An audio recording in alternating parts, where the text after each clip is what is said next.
everybody, Camelia here. Welcome back to a new video. I promise I'm going to post the flips through sewing magazines videos only at the end of the month when the Patrones is coming out, and for that I'm using their app, and then at the beginning of the month when I get the Buddha magazine and the Knip Mode magazine. So for the rest of the month I can make other kind of content, but if you don't like those, you can skip them.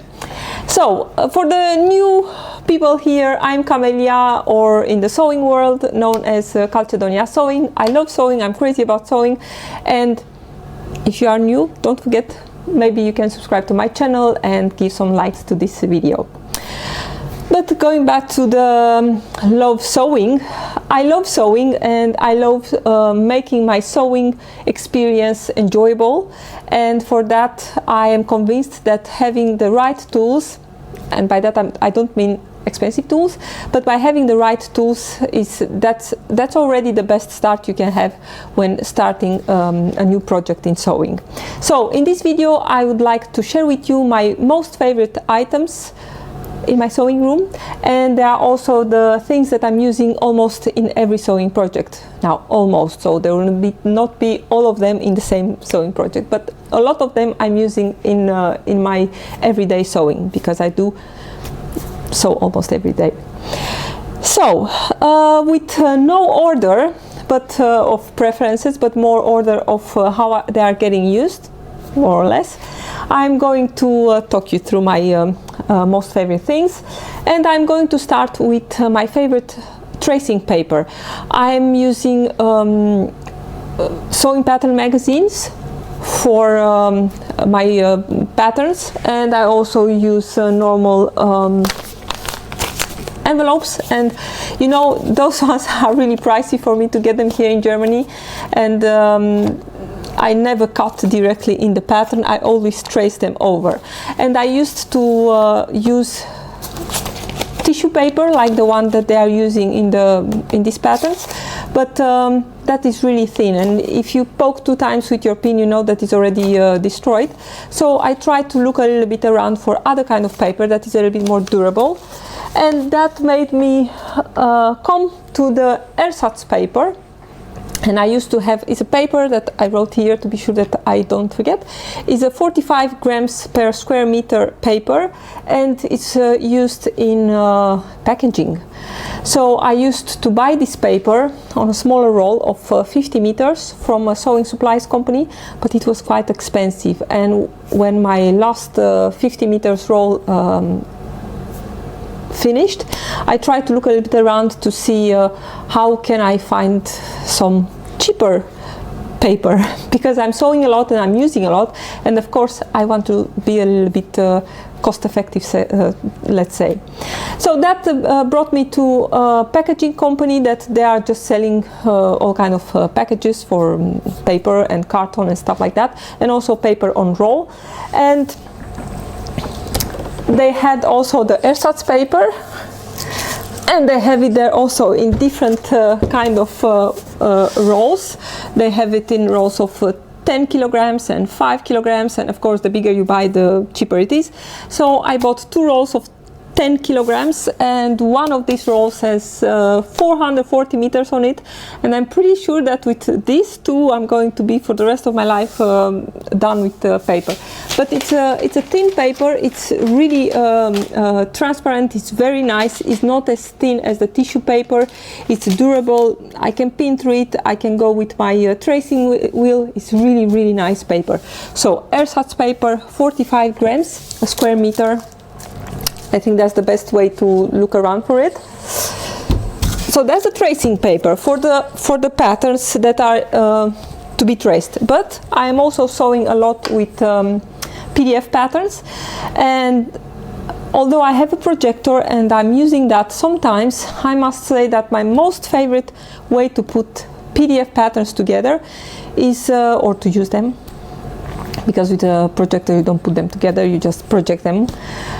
I don't use the projector as much because I really want to have the paper that I can put on my body. I never cut directly on the fabric. I still need to put it on to trace it on paper in order to make my adjustments, and sometimes I'm also making paper pattern fitting session, and I cannot do that with a projector. But so I use for the PDF something else. I'm just printing them on my printer, on the A4 printer paper. And to put them together, I use a light pad. And I have a video here, a short video here on YouTube. I'm going to put a link to it. And the light pad, you can see it here. This is an, let me see what is the format of this. This one is an A3. And I have also a smaller one, an A4, but that one, I don't use it as much. But an A3 format light pad is really great. Why? You can see in that video too. It's big enough to see 3 edges of the papers, so you always have really accurate taping. I really love to use that, and it's making taping PDF patterns so easy. Of course, in combination with just normal tape. So I can tape 100 pages in no time with a light pad. Really highly recommended, and I think this one was 20 euros or something like that. It's really, the costs are really low. I mean, if I had to choose again between a projector, which cost me like, I don't know, 300-400 bucks, and the light pad of 20, I'll always go for the light pad. It's taking only a little bit of space, and I can tape my patterns everywhere. And really, if I am to compare the time to set my projector and, I don't know, putting everything on paper and then again cut it and I don't know what, I think a light pad in combination with the A4 printing, it's fast, it's cheap, and it's very accurate also. So this was the how to start with the patterns. The next thing is, and I have here some rulers. I don't have a lot, and I don't have expensive ones. Again, I'm kind of cheap when you are talking about sewing, and because I'm sewing so much, I try to not to spend too much on it. So, but again, I'm also not using the cheapest stuff, because most of the time it's only a lot of headache and very frustrating. So for rulers, I have really a few favorites, and these two, can you see them? I think you can see that. These ones are they are called, these ones are pretty old, and in the meantime the person that is making them did already, they have another color, and the name is the SA curve, and it's or the seam allowance curve. And I have here 2 types. This one is 5/8 of an inch wide, and this one is 3/8 of an inch wide. And I'm using these ones a lot when I'm using patterns from Burda or from Knipmode, because those ones don't have, or other sewing patterns magazines, because they don't have the seam allowance included. So this is really easy. If I put this against a straight edge, I know that if I put my pen here, I have immediately 1.5 seam allowance on the paper. So these ones are getting a lot of use. Something else that I use, and this is this has no name, it's a no-name ruler, but you might recognize it.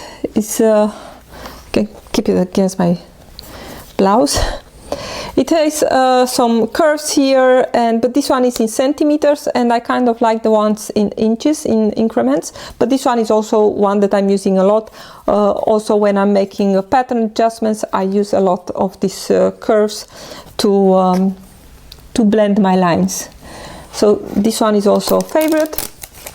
And something that I discovered not so long ago, this is a quilter's ruler, one of, I think it's 60 centimeters long, I guess. I don't have here, let me see.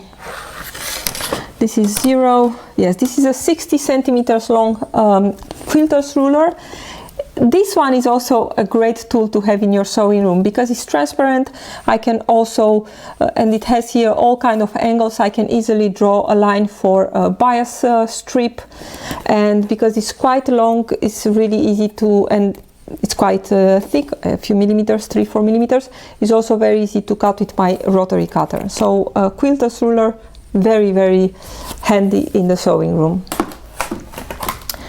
Speaking about cutting, I have a few tools that I love to use, and whenever I can, no, I'm using a rotary cutter, and in combination with the cutting mat here on my table, this is a 28 millimeters and this one is a 45.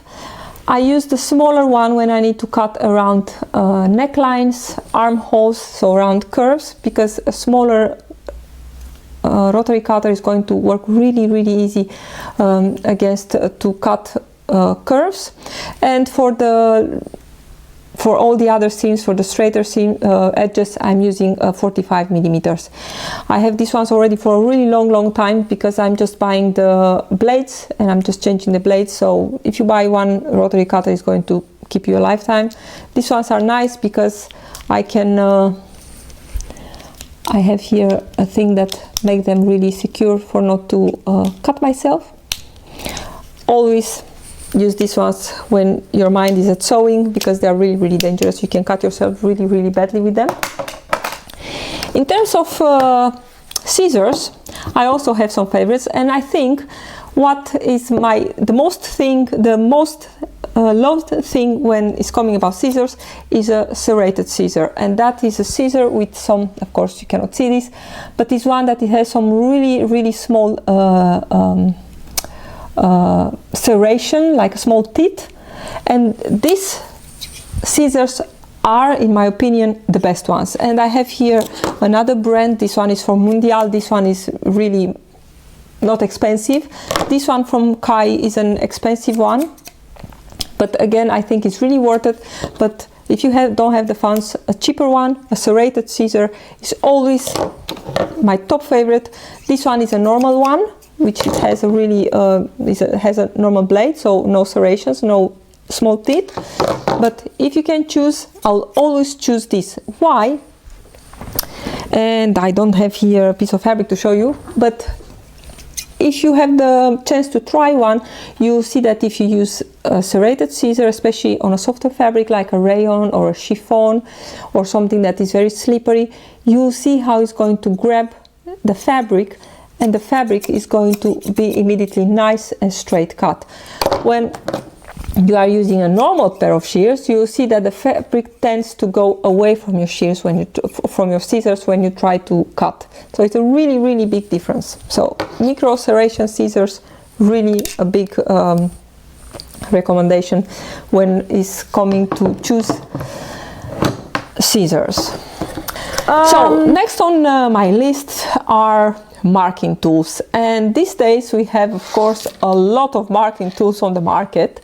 I'm not going to go back to 2007, 2008 when I started sewing, but these days we have a really big variety of tools, and everywhere available, of course. So I'm going to show you my favorites, and I do have a lot more of this one of marking tools, but these ones are really the ones that I'm using almost every time. First of all, we have this little Prym tool, which you probably know already. It has this one is really great because if I have a pattern that I want to add just a little bit more seam allowance, you know, when I'm cutting my fabric, I don't want to add it on the pattern, but let's say on the side seam of a dress or of a skirt, I want to add the 1 centimeter extra to be sure that it's going. Maybe I need to let it out. I can add directly on my fabric a little bit of seam allowance, and this thing is really great because it has or for hems is also great. It has a marking for 1.5, for 2.5, and for 4 centimeters. Oops. That you can add directly on the fabric, and here it has a thing with chalk. So this one is really great. I'm going to try to put the number of the Prym item here on the screen, and it's coming with this little chalk thing, and this is also something that I use a lot, and this one is a similar one, but this one is the one that you can use together with the seam allowance thing. I just bought a new one because the old one, and it's really going a lot of you can use it a lot. You can do a lot with one.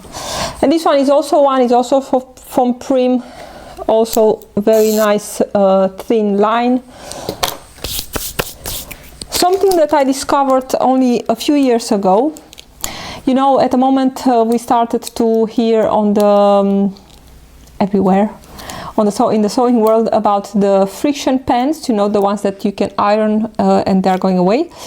And I did use them for a while. The problem was that they were really very fast empty, and those ones are kind of pricey also. I remember I paid maybe 4 or 5 euros for one color, and they did not have white. So I started to look a little bit around, and I found on Amazon these ones.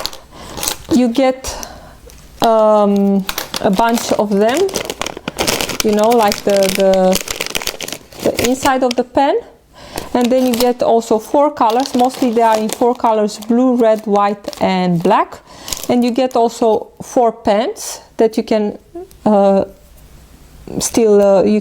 every time when one is empty, you can replace it. So these ones, they are really the best way to mark your fabric. Of course, I will always say test, and I always test on a piece of fabric combination with my iron to see if it's really going away. And yeah, this is something that I use a lot on all kind of fabrics. And of course, the great thing about this one is also that it's coming in white. In white, the only thing is that when I make a marking with white, it takes a few seconds to show. So that is something to keep in mind. But these ones, I really, really love them. I just bought, there are a lot, I don't know, 30 or something for like €9 on Amazon. I think it's a great deal. Marking, seam reapers. This one is my all-time favorite seam reaper. This one is for Gutermann Creative Seam Fix, they call it. I got it, I don't know when I got it, a few years ago, 3-4 years ago, with my other sewing machine, and I'm still using it. It's but they do have it also from Clover and from other brands.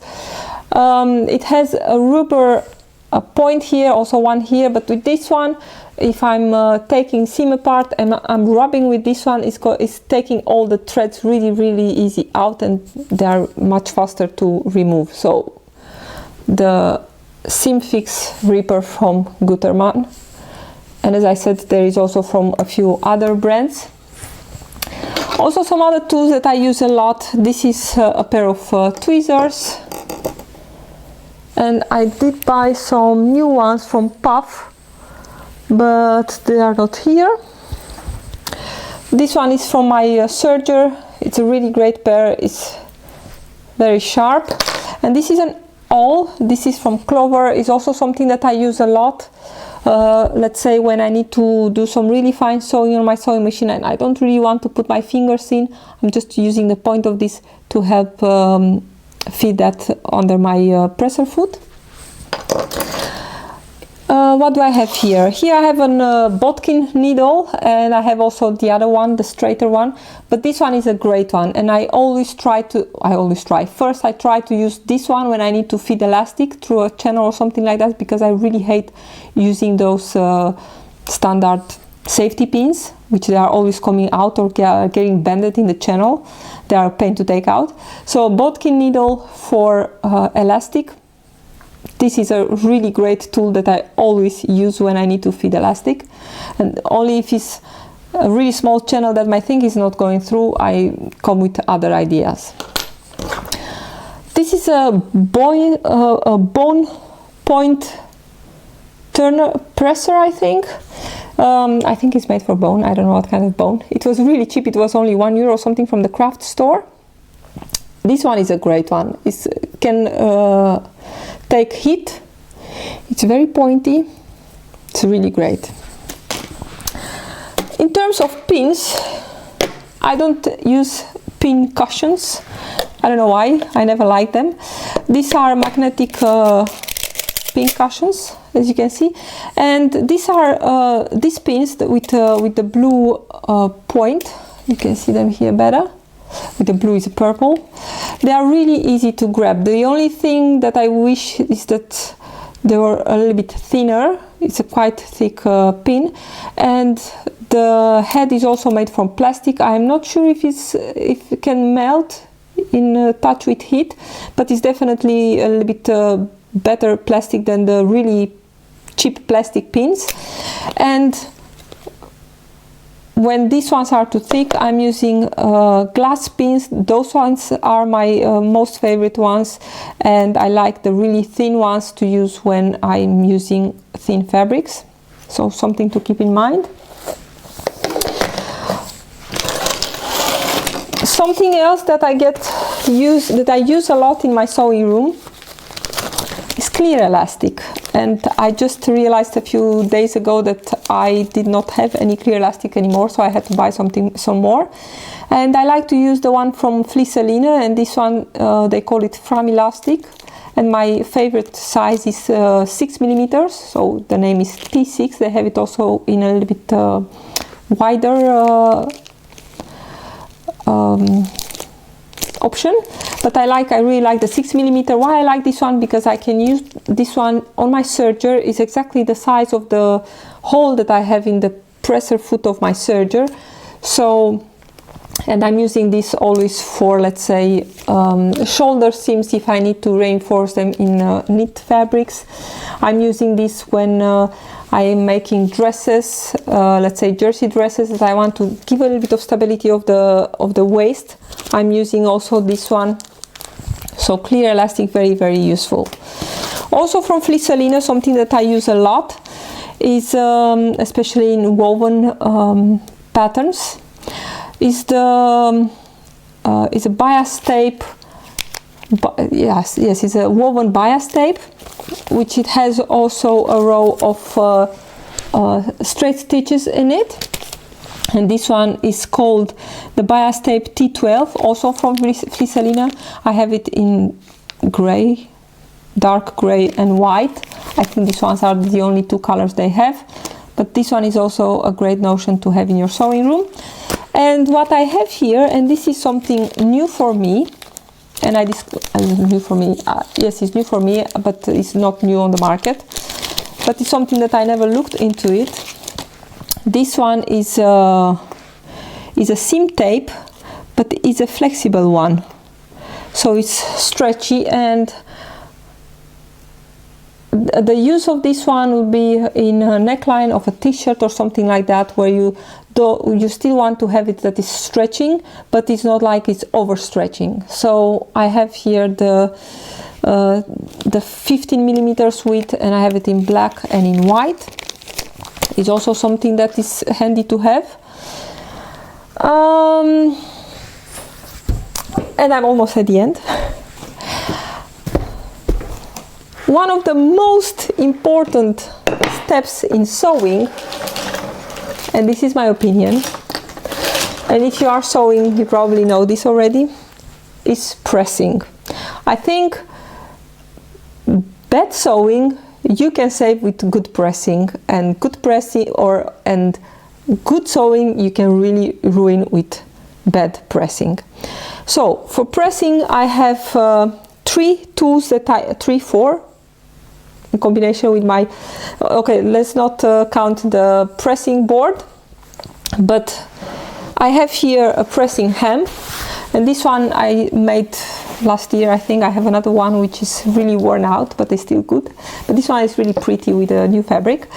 This I will try to find the I think it was a Spanish website where I downloaded the pattern, but it's nothing really, it's not really hard, it's actually really easy to make one. I used here some wool, and here is some cotton, and you can see it has some darts in order to give it a little bit of shape, because when I want to press let's say a bust dart or the side seam of on the hips, you have that curve that you really want to press it, let's say. So making a hem with a little bit of a curve is going to help you do that. So I made a hem, and here is a seam roll. It's actually also a roll of fabric, is stuffed with wood saw. So I don't know, you know, the stuff that you're using for rabbits.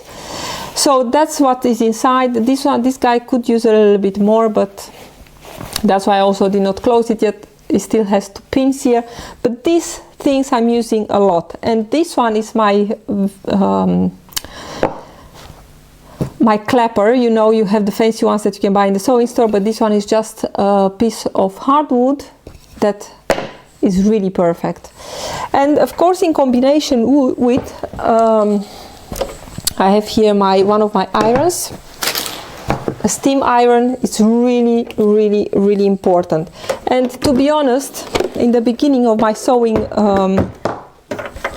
life, I used to have just a normal steam iron with, you know, the one that you are filling in with a little bit of water every time, and that worked also great. And I mean, an iron like that you can really find maybe for 20 euros. So if you don't have the funds to buy a steam generator, a small one is going to do as well.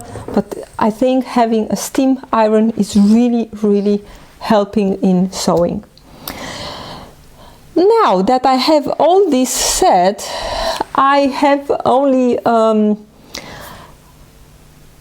just a few things to say.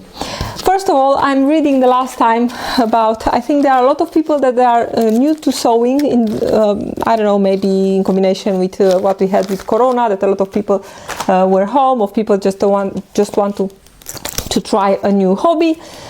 And I read a lot of things on Facebook groups about people that have or they want to have a serger and they are completely intimidated, or people that they have a serger and is sitting in the closet already for years and they are afraid to try it, or what is the use of a serger, or should I buy a serger? Well, with all this stuff that I said until now and the favorite things, I will have to add a serger. A serger, if you have a serger and you give it a try and you don't start with oh, it's a scary thing, it's really difficult to thread and I'm going to lose my mind with all the threads.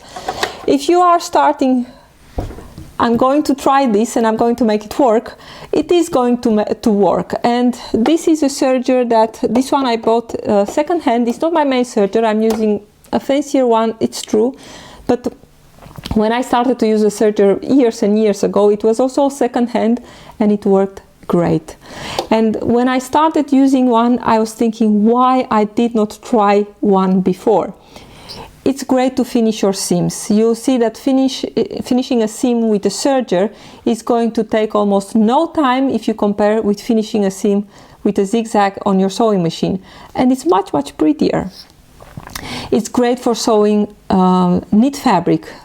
You are sewing in and you are finishing everything in one time, and it's really much faster to sew a seam on a knit fabric garment with your serger than sewing with a straight stitch on your sewing machine, and you'll have much more success with the serger. You can gather with your serger, you can make a really easy rolled hem with your serger, and most of even the basic sergers these days, they do those things. This serger, this one was a second-hand one. I think I paid like 120 bucks for it, and I'm not using it as much. I did buy it to try to make some videos here to show you that even a basic serger is going to do the job. You don't need to have like I have the really fancy one from Babylock, which are really, really fancy, not fancy, they are really, really nice sergers. They are really easy to thread, but they are costing a lot of money. This one is a really perfect serger to start your journey. So added to all the things that I said, my favorite things, a serger is definitely a favorite thing to use in my sewing room. And I was thinking about the sewing machine. I do have a really fancy one, but I still sew a lot of stuff also on the simpler and very old also a puff sewing machine that I have. And if you are on the market to find a new sewing machine or even a new second-hand sewing machine, and if you are watching for a puff, let's say, they have what they call the IDT system, you know, the double transport system, where the fabric, when that thing is engaged, when you have both layers of the fabric going at the same time on the presser foot. Talking, because this is also something that I read a lot on the forums these days or in the Facebook groups these days. what should I watch when what should I look for if I'm looking into buying a sewing machine? So an IDT system is really, if I had to choose between an automatic needle threader or a cutter on my sewing machine or the IDT system, I'll always go for the IDT. Also, something really, what I really enjoy on my sewing machine is a knee lift. You know, the one, the thing that you are using with your knee to lift your presser foot. It's really like having a third hand. That is also something that if you find a machine that has that one, you need to have that one. That's a really, really great feature on the sewing machine. And yeah, there are a lot of other things also that I can say about sewing machines, but I'm going to stop here because this one is more about tools and notions and not so much about the sewing machine. So I hope you enjoy my video. I think it's pretty long also. I would love to hear from you if you have other tips for sewing gadgets. Please put them here in the comment. I am crazy about sewing gadgets and I always love to try them. I hope you enjoy my video. I hope you get some useful things from it, and if so, please let me know. Don't forget to subscribe to my channel and give me a thumbs up if you enjoyed the video. Thank you so much for watching. Bye bye.